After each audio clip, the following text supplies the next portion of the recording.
he went to a dermatologist, and the dermatologist wanted to do his blood work before they started him on the medication because it affects the liver.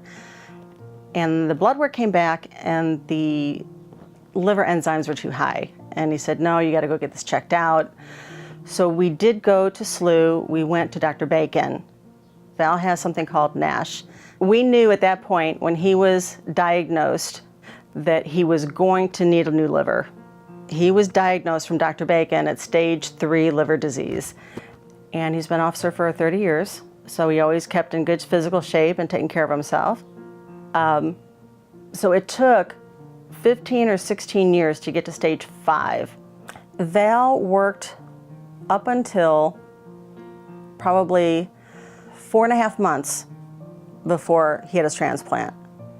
He took such a bad turn. He's been so healthy and going through this, his body just went downhill quickly. I first met Mr. Krause in the hospital. He was extremely sick in the hospital because of liver disease. And on imaging, we found that he has complete thrombosis or clot in his portal vein, which complicated things tremendously. They came up with a liver, then Dr. Nassau, and he was just as nice as ever, and he just goes, look, he goes, I'm really sorry. He goes, the liver came in, I just looked at it, it's the wrong size for you. It's too big. They were going to postpone it to see how the brain was going for 7 days. Then they're going to recheck me. And within about 4 days, and in the meantime of the 4 days, the numbers are going up, everything else is declining. The kidneys were acting up. I was having kidney failure in the middle of all this. Other parts of my body were actually breaking down. Obviously, my brain was almost gone. And my MEL score actually it got up to a 38. When you reach 40, you're deceased. He was getting worse, and he's not on the list anymore. And worrying about his chances of getting a liver and living was, at that moment, it was at a night and day situation. And for 3 days, I was yelling at his staff to get you back on the list. And that's when Dr. Nassau and his team walked in, and I started yelling at Dr. Nassau and yelling at Dr. Tetri and yelling at them all. And Dr. Nassau just kind of looked at me and said, I came to tell you that he's on the list. He's back on the list. And that was a Wednesday.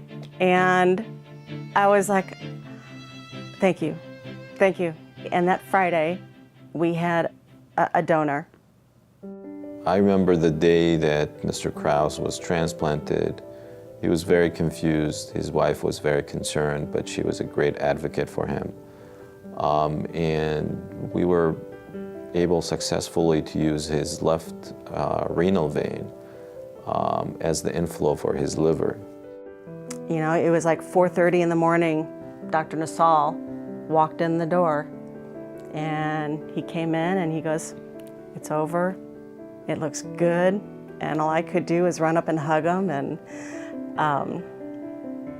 I didn't kiss him. I was going to give him a kiss, but I thought I better not do that. I would have. He's one of the patients that I will never forget. He was very grateful. His wife was very grateful. It was very gratifying to see him over the weeks change to a completely different person. When I first met him, he had a lot of swelling, confusion. He looked much older than his actual age. But a few months later, he returned back to being completely normal. Confusion went away. His swelling in the legs and fluid in the abdomen all went away. And he looked like a different person. I went back to work, and I keep all my doctor's appointments, keep up, do all the medicines. I'm pretty close to being, I hate to admit that I feel like I'm back to 100%. I probably haven't felt this good in a whole bunch of years. For me, it's almost like what we've been through. I won the lottery. You can't forget the doctors involved. You know, whether it sounds silly or whatever, but to me, they're the real heroes.